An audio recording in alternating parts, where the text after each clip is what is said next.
All right, everybody, we're back again for part 2 of our interview with Tom Nesbitt. We're at the 41st Annual Labor Day Shootout up in Hibbing. Tom, you're a Hall of Fame member at many tracks, including Hibbing, but also the National Dirt Late Model Hall of Fame. What was that experience like, and what did it feel like to be included with the legendary racers that are in that Hall of Fame? It was pretty important to me, it was only the 5th year to be picked in the 5th year, so that meant that, and there was a friend who was instrumental in getting me in there. You guys may not have heard his name, but his name is Roby Helm, and he went to work he's actually from Frederick, Wisconsin, and he went to work he ended up working for Nesbitt, the Crate Car Series, but he was working for, Habitamp or something. And he was instrumental in getting me into that Hall of Fame.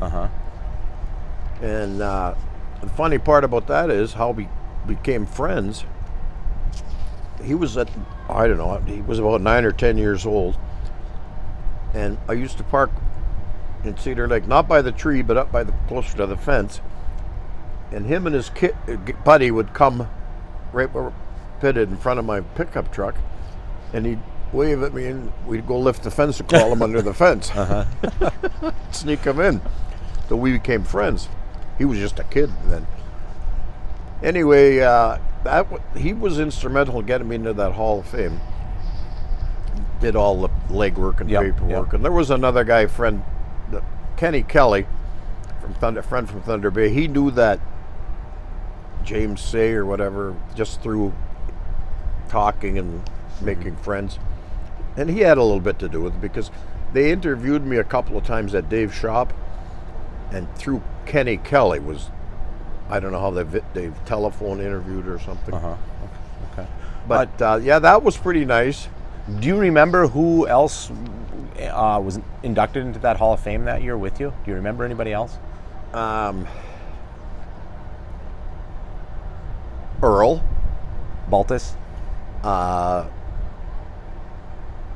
Bobby Pierce's wife's stepfather. Now I can't think of his name. Rick Auckland. There was about 5 of us. Okay. But still, to be nominated for that in only its 5th year is quite impressive. I thought that was pretty important. Okay. Back up. Let me go back. Okay. The stage part was fine. Up on the stage. Yep. But the prelude or before was kind of hit and miss. We're walking around, we didn't know where to go, and meeting with this guy, and it got done. It finally got done. Everything was fine. I mean, I had a lot of my family there, and then the next one around that was Superior, and that one that Andy Anderson did put on. He was in. That was a lot more fancier than the one at the Florence Speedway.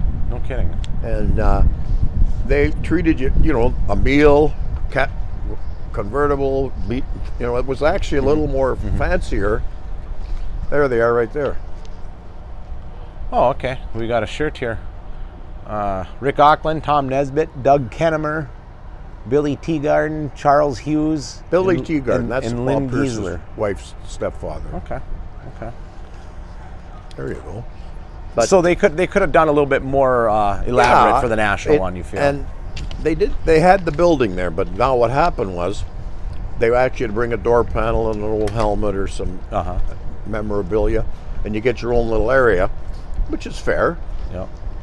Little, I don't know what you call it. Anyway, what happened was the newer members, they tried to outdo each other. Where first they brought up complete Jeff Purvis body and hung it from the ceiling. Yep. Then, what's better than the body? A whole car. So people start bringing old cars to put in this thing, and they've just there's no room. You're going to run out of room quick. Run out of room Yep. quick, and my little thing got shrunk. And if you went in there now, I know friends have gone there last year, and they said they can't even find me. They've got to ask, and the curator will point. See, what was it? The first little spot was as big as those two doors there, with a door panel and everything. You know. That's what you brought them then? Yeah, was a they door asked panel? for that. Okay. And then now you said you're got the size of That's too bad. because of it's all donated funds. There's Yeah. no way of they've got no way of making money themselves. Yeah. Okay. Well, back up around here now in this area. Do you have any to change subject? I guess. Do you have any particular memories from here on the Iron Range that stick out in your memory? Any interesting things? There's a couple. And Spending the night in jail. Not the night, but a couple hours. in Hibbing, Yeah. in a nutshell, what happened there? Oh, I don't know. A good friend of mine took me out on the last lap, and I wanted to get paid, and I went up to the pay booth when they were up in the grandstand, and I wouldn't leave, and called the cops and dragged me to jail. Oh, so that's interesting, huh? Well, you were always kind of known as a guy who, if you felt you were wronged, you were going to let somebody know. Wronged. Yeah. Well, I actually, people said I was for myself, but realistically, I was for the racer. Yeah. No, yeah. To make because promoters have been noted to walk all over racers. And this other thing here, one time winning the race here, I did end up winning it, but my steering wheel come loose, and every time there was a yellow, I had to tighten the nuts with my hand to finish the race in the center of the wheel. I remember Don Hankey, he was a lineup guy on the front straightaway. Yep. Before they got modern and slow. They used to be able to do a good job of lining up and get you going in one lap. Now you got to go 20 parade laps before they get you going again.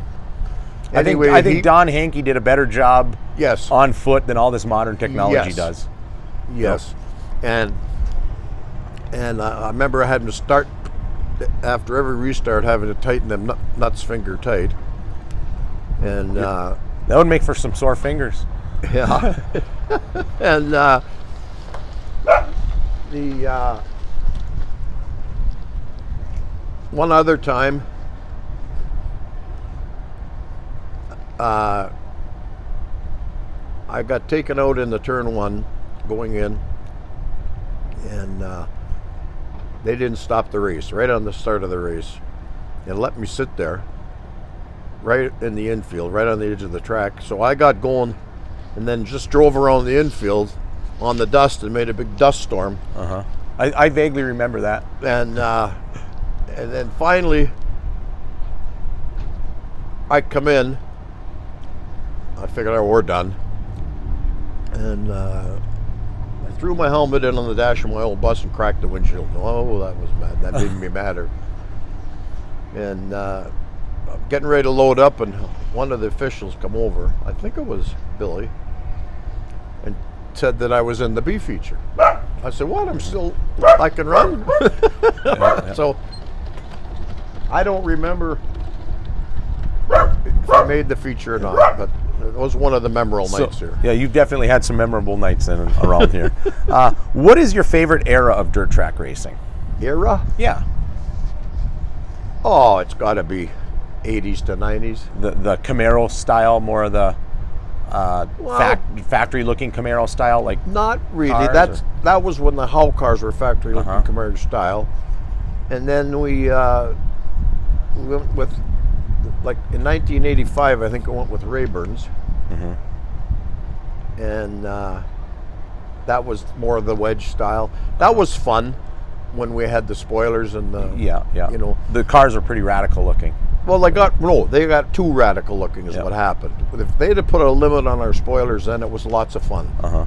You know, but then they got ridiculous, like full wedges, wedged, you know, doorstop looking cars. Yeah. And you can blame that on Charlie Schwartz.